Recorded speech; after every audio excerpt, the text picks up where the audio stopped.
HFC AEG 202. 202. Okay, test natin going to Bohol. So, polymer yung front assembly, polymer din na receiver, FPS out of the box is 500. So, tatlong klase ang meron tayo nito. Dalawang kulay din bawat klase, brown and black. Okay? So, ang code is 201, 202, and 203. So, lahat sila 480 FPS to 500 FPS out of the box. Okay? So, test natin guys. Okay, firing. So, ayan. FPS out of the box is around 500 to 512. Okay, full auto. Okay.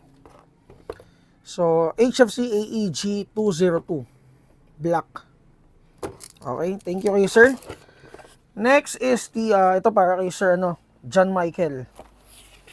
Ito, hindi ko sure kung pwedeng banggitin ng name ni Sir.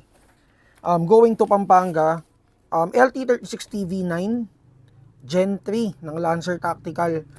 So, naka-reinforce internal parts, polymer receiver, polymer front assembly with front and rear sights, 6.03mm na inner barrel, and then FPS out of the box is around 390 to 400.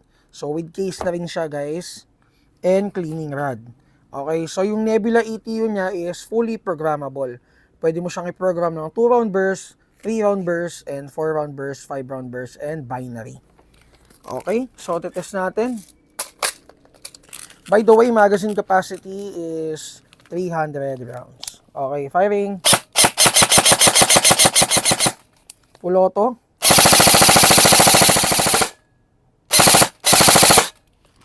Okay. So 370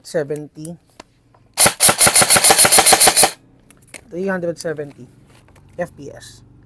Okay? So yun, thank you sa mga bossing natin, and guys,